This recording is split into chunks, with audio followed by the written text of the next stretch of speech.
এখন পরবর্তী নাটকের প্রস্তুতি চলছে।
সম্মানিত সুধী, শুরু হতে যাচ্ছে নাটক বাংলার বীর।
জীবনযাত্রায় তোমার নবদল করে যায় ধরা দেবে তা এখনো আসেন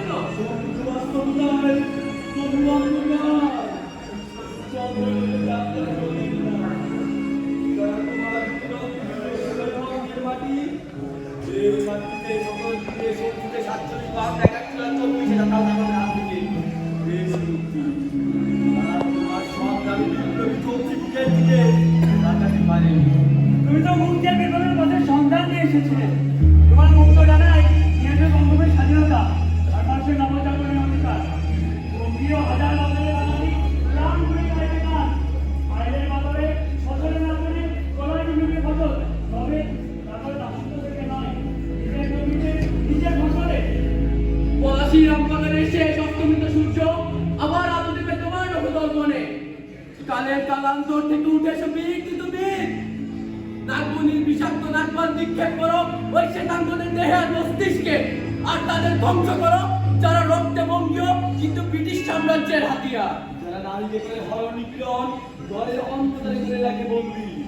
তুমি তো সেই বীর যাকে দেখে ক্ষুদিরাম মুক্তির পথে পড়েছিল ফাঁসি করে।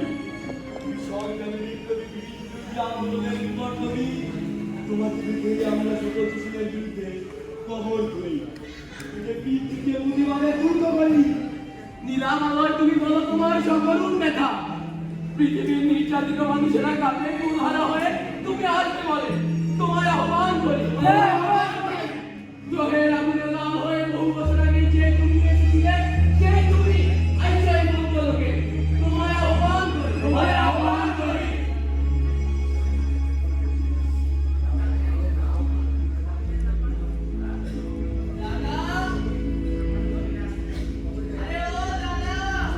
কে?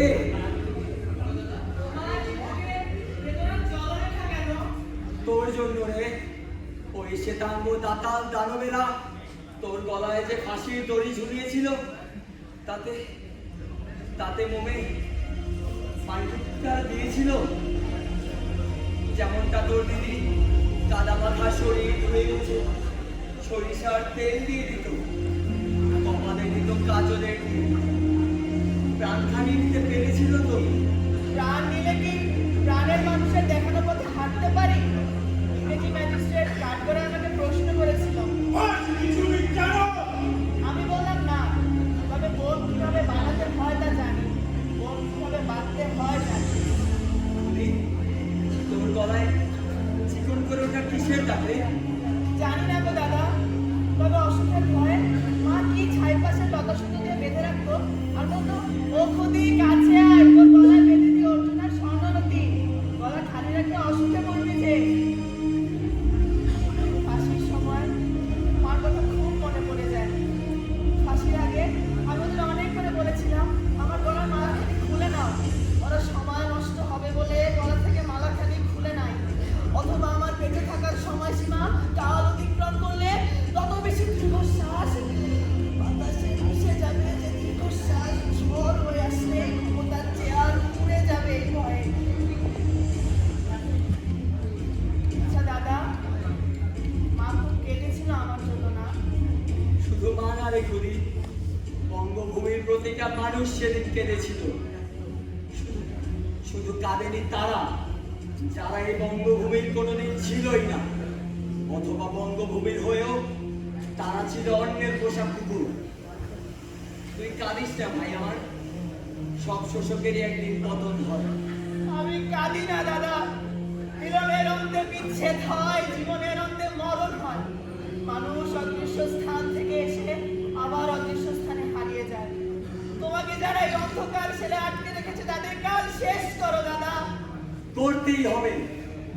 যে জীবন থেকে চিবুকে নির্লেখা টেনে তোকে এই বঙ্গভূমিতে হত্যা করেছে, ক্ষমা নাই তাদের, ক্ষমা নাই তাদের। যারা অন্যের জমি অন্যায়ভাবে ভোগ করে, ক্ষমা নাই তাদের। যারা শ্রমিকের পিঠে চাবুক মারে, ক্ষমা নাই তাদের যারা নারীদের ভোগের দ্বন্দ্বে রূপান্তরিত করে, নিজের জমি অর্থের লোভে অন্যের কাছে বিক্রি করে। বঙ্গমাতা অন্ধকারে একা একা কাঁদে, আমি তা শুনতে পাই। মাথায় তেল নাই, চুলার হাড়িতে ভাত নাই, আছে শুধু ফুটন্ত গরম পানি। ঘরের জন্য পড়ে আছে ক্ষুধার্ত শিশুর নিথর দেহ, আর তাকিয়ে আছে নিষ্পলক শূন্য অন্ধকারের দিকে। বঙ্গে যে আগুন লেগেছে আমি স্বর্গ থেকে তা দেখতে পাই। তুমি চন্দ্রলোকে যাত্রা করিও না, এ বঙ্গের মানুষের মুক্তির পথ দেখাও। মন হারা মানুষের মাথা উঁচু করে বাঁচতে শেখাও। আমি যাই দাদা, আমার আরো অনেকের সাথে দেখা দিতে হবে। ইতিহাসের কালক্রমে যখনই শোষকদের আগমন করে বিপ্লবী যুগে আমি তাদের দমন করে হাজির হয়ে ফিরে এসেছি। যাই দাদা, যাই হবে।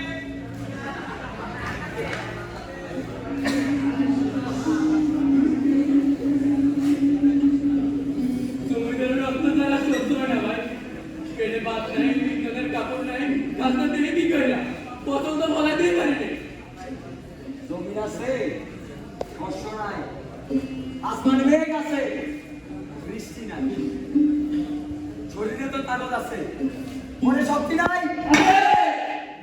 সংগ্রামী মুক্তি, নীরবতায় কোনো সমাধান হইবে না। নদিয়ার ফরিদপুরে অধিকাংশ অঞ্চল এখন আমাদের দখলে। হিন্দু মুসলমান আমরা ভাই ভাই, সবাই মিলে একসাথে যুদ্ধ করতে হবে।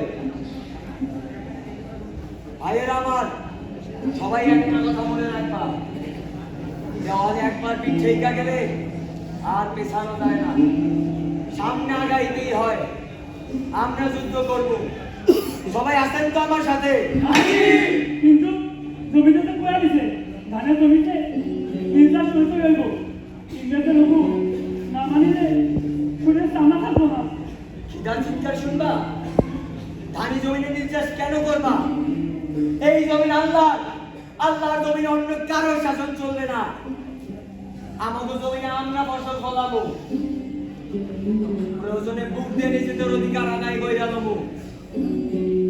কে নিয়ারা পারবা না? হাতের লাঠি নিয়ে দাও নিয়ারা। লাঠির মাথায় মনের সকল শক্তিকে একত্র করো, বুকের সকল শক্তি দিয়া আসমান জমিনে একাকার করো। নিজের জমিন রক্ষা করো, নিজের পিঠের চামড়া রক্ষা করো। বাদ খবরদার!